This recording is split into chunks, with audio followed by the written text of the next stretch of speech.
চলতি অর্থবছর শেষে দেশের জিডিপি প্রবৃদ্ধি হতে পারে ৩.৯%। বাংলাদেশ ডেভেলপমেন্ট আপডেট রিপোর্ট এমন পূর্বাভাস দিয়েছে উন্নয়ন সহযোগী বিশ্বব্যাংক। সংস্থাটি মনে করছে ব্যবসায় পরিবেশের উন্নয়ন, আর্থিক শৃঙ্খলা নিশ্চিত এবং কর্মসংস্থান সৃষ্টি নতুন সরকারের জন্য বড় চ্যালেঞ্জ। আরও জানাচ্ছেন গোলাম কাদির অপু। ৩ বছর ধরেই কম প্রবৃদ্ধি আর দারিদ্র্য বাড়ার চ্যালেঞ্জে Bangladesh.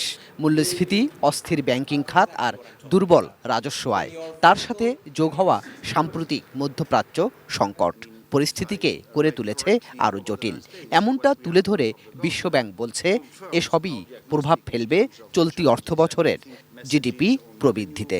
Messages on business environment and the need to increase private investment, messages on the banking sector, as well as creating a capital market, more effective capital market.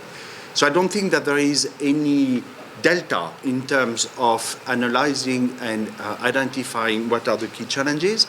And our understanding is that the government is preparing to take action. বিশ্বব্যাংক বলছে উচ্চ মূল্যস্ফীতিতে কম আয়ের মানুষের ক্রয় ক্ষমতা কমছে। খেলাপি ঋণের পরিমাণ 30%-রও বেশি, যার প্রভাব পড়বে ব্যবসা আর বিনিয়োগে। Ensure full transparency on what's really on the balance sheet of the banks. And this is where quite a bit of progress has been made and needs to be sustained. The second element is to create space to manage the short term, and that's where there is also an element between the liquidity as well as the solvency and the capital adequacy. সামষ্টিক অর্থনৈতিক স্থিতিশীলতা, টেকসই প্রবৃদ্ধি আর কর্মসংস্থান সৃষ্টিতে সংস্কার জরুরি বলেও মনে করছে উন্নয়ন সহযোগী বিশ্বব্যাংক।